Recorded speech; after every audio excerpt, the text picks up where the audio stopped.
Wanted to chat about a strategy I've been using for a couple of years now, and it's actually helped me, or at least I feel like it's helped me, and it might be something that you can think about as well. And that is allowing them, or when they think they're winning, or allowing them to think they're winning.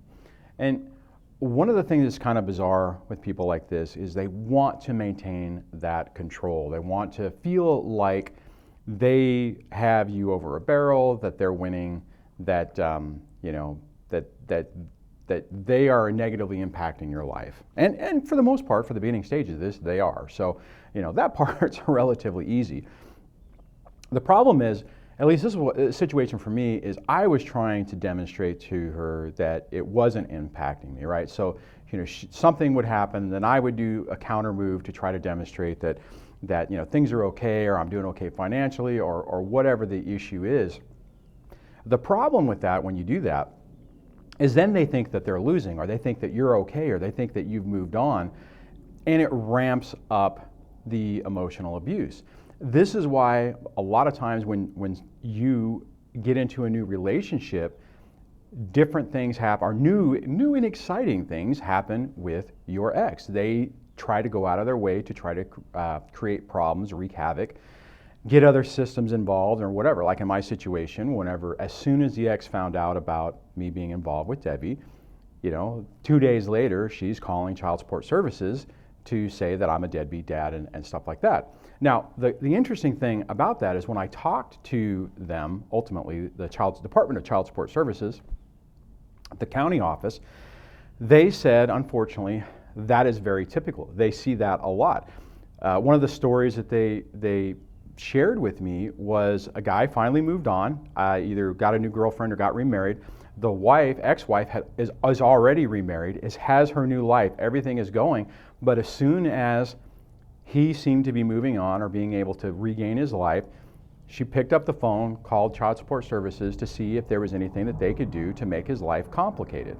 So the issue with that is in the beginning stages of this, whenever you're trying to basically fight the ex, and your ex is still really stuck in your mind, and you're thinking too much about what they're doing or what they're thinking, or you want to show them that they have no impact. Maybe you're not dealing with that, I don't know. I do know that I went through that a little bit. What you'll notice is every time that they think you're moving on, they are going to do something else. So the thing is, flaunting your successes or flaunting that you're moving on can sometimes trigger your ex to respond in a negative way to try to make things difficult. Now, this doesn't mean that you stop living your life or anything like that. It's just you need to get to the point. It's kind of like with the black hole thinking, that just whatever they're doing is irrelevant. You don't care about what they're doing, and you don't care that they know about what you're doing. Or let me paraphrase that. What I mean is they don't need to know what you're doing. So you don't need to be flaunting it or trying to make sure that they hear about how great you're doing, because it's not necessarily worth it in the long run for you, for the extra drama that it creates. Now, obviously, when your kids see things and are sharing information, they're going to know, but you can keep it at bay, keep it at a minimum. So here's the thing. If they still think, or if they have the illusion or the impression that you're still bitter, angry, and still ruminating and thinking about them, they have a tendency to leave you alone because they feel like they're winning. They're getting that supply from you because they feel like they still have emotional control. And I've said a lot of times that that's kind of the approach that I take it with my ex. I act really standoffish with her. I'm very, the hybrid no contact comes across as terse, even though I'm not sending narky little comments. I am pretty sure that she thinks that since it's very businesslike, that every time she sees that, it gives her probably a little bit of joy that she has, the impression of that emotional control. Now, you guys know I don't necessarily give a crap anymore. I mean, it's not a big deal to me. Keeping her out of my life and keeping her out of what's going on and creating more problems is really the key. So this rolls into one of the issues that's really kind of tough, and that's in the beginning stages of this, you want your ex to think about you. You want to, you know, drill it into their head or have them be thinking about you as much as you're thinking about them. And whenever you're seeing that they're moving on, and think about it this way, right? When they're moving on and they don't care about you, it drives you insane. At least it did for me, you know, whenever it was like, holy cow, 21 years of marriage, and it's like shut off in an instant, you know, it hurts, right? So they think that when you're chasing them and they're ignoring you, that's giving them power. It's really bizarre, because for us, it makes us feel like crap, and for them, it makes them feel powerful and that they're in control and that they have you, you know, they have their boot on your head, so to speak, or their high heel or whatever. I guess that would be painful. But what I'm saying is that that's where the weird dichotomy of this is that you know, their reaction to certain things is more of it makes them feel good and it makes them feel powerful. Our reactions to the very similar thing makes us feel like crap and makes us feel depressed and sad. Okay, one thing I do need to stress on this is that this is more of a maintenance mode long-term strategy. In the beginning stages, you do need to establish your boundaries and you do need to fight for things. You can still incorporate some of this, letting them think they're winning to your advantage when you're in the early stages going through court.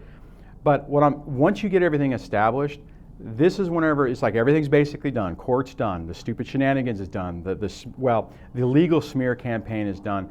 This is whenever you can incorporate this to really start to calm things down for you. Okay, so the other thing on this is as you implement this strategy, it does get to be easier. It's going to be tough in the beginning because you are still ruminating and thinking a lot about the ex. But if you can take a step back and you can think about this process, you can think about what I'm talking about, hopefully you can see how this makes sense, right?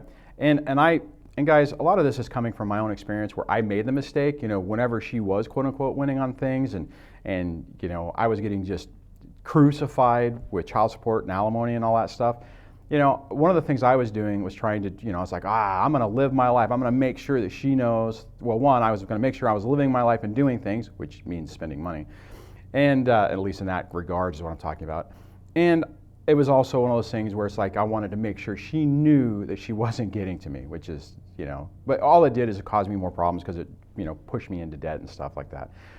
When you realize that when you stop worrying about or stop thinking about, you know, what the ex is thinking, what they're doing, all that kind of crap, it really starts to stabilize your own environment. And I know that it probably sounds like a simple concept. It's really tough when you're going through it because you're still so wrapped up with the emotions and all that, you know, bleh, that's stuck with the ex. But as you get better with this and as you really start to understand this, I think then implementing this is a little bit easier. I know for me, I did not want her to think that she was winning or getting anything over on me, and it was vitally important that I maintain that. And all it did was keep that yin and yang and that back and forth going on, which accomplished nothing. As soon as I realized that interacting with her didn't necessarily do anything good for me is when things started to get better. So I'm going to wrap this up because, man, I think everything is taking off right now. So I've like, for the most part, it's like I get like a couple of minutes to record and then an airplane takes off for 5 minutes. So this will be fun to edit. So I'm going to wrap it up before the next round of stuff takes off. And hopefully you're doing okay. I'd love to hear what you think about this process or this idea. You can talk about that in the discussion. If you like this video, give it a thumbs up. If you like the channel, please subscribe. And I will chat with you on the next video. Take care. Bye.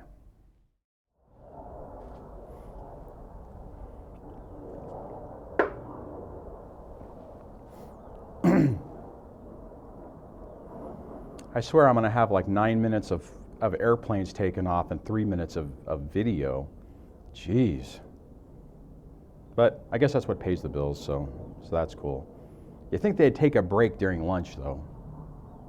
Not so much.